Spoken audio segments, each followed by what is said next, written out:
Bonjour à tous, j'espère que vous allez bien. Aujourd'hui, j'aimerais vous parler du film L'Impossible Pardon, réalisé par Greg Champion.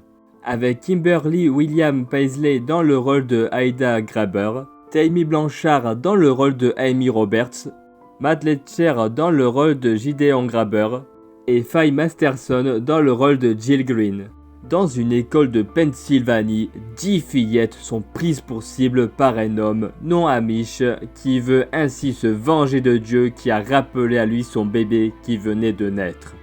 5 mourront ainsi que le criminel qui s'est suicidé. Aussitôt, 3 amish dont Nathan, le père de l'une des victimes, vont voir Amy, la veuve du criminel, pour lui dire qu'il pardonne à son mari et qu'ils seront là si elle a besoin d'aide. Amy, qui est horrifiée par ce que son mari a fait, ne comprend pas leur attitude. Ni Adèle, la femme de Nathan, qui sent sa foi vaciller et qui en vient à envisager de quitter la communauté, ce qui ferait d'elle une bannie.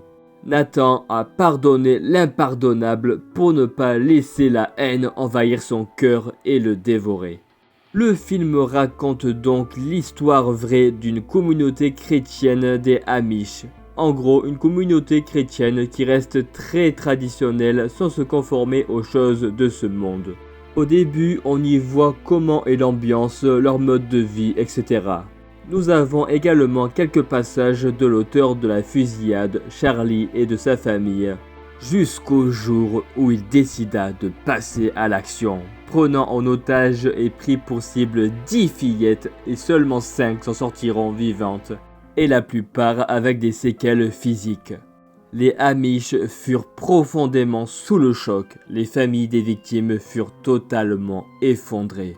Les médias, quant à eux, campaient devant la maison de Amy Roberts, la femme de Charlie, l'auteur de la tragédie. Plus tard, 3 hommes de la communauté des Amish se rendirent chez Amy Roberts.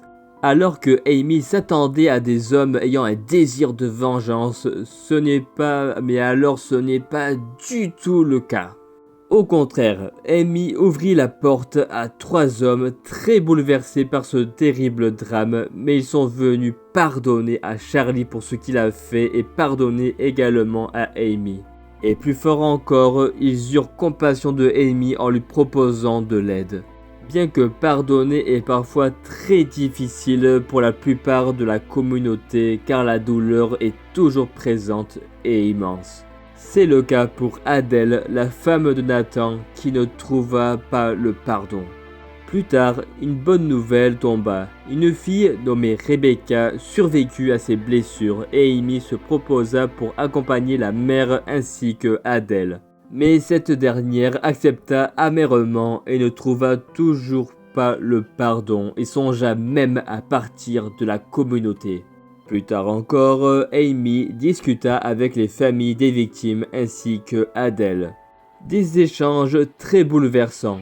Par la suite, Rebecca, qui fut réveillée à l'hôpital, fut entourée par sa mère puis Adèle afin de témoigner de ce qu'elle a vu et entendu.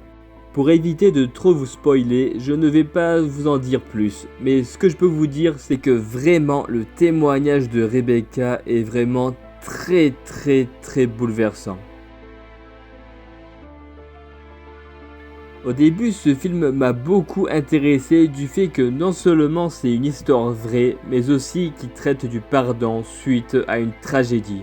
Très sincèrement, je trouve ce film vraiment magnifique, très bouleversant et très poignant. De bons acteurs globalement, un film qui n'est peut-être pas à grand budget, mais qui a vraiment le mérite d'être programmé sur les chaînes de télévision françaises. Et ça a d'ailleurs été le cas, puisque TF1 l'a diffusé pendant quelques temps il y a quelques années.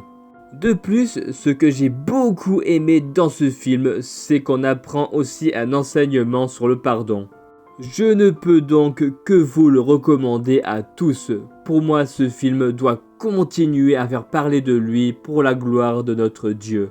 Je vous mets le lien en description où vous pouvez voir ce film gratuitement sur YouTube. Soyez tous bénis.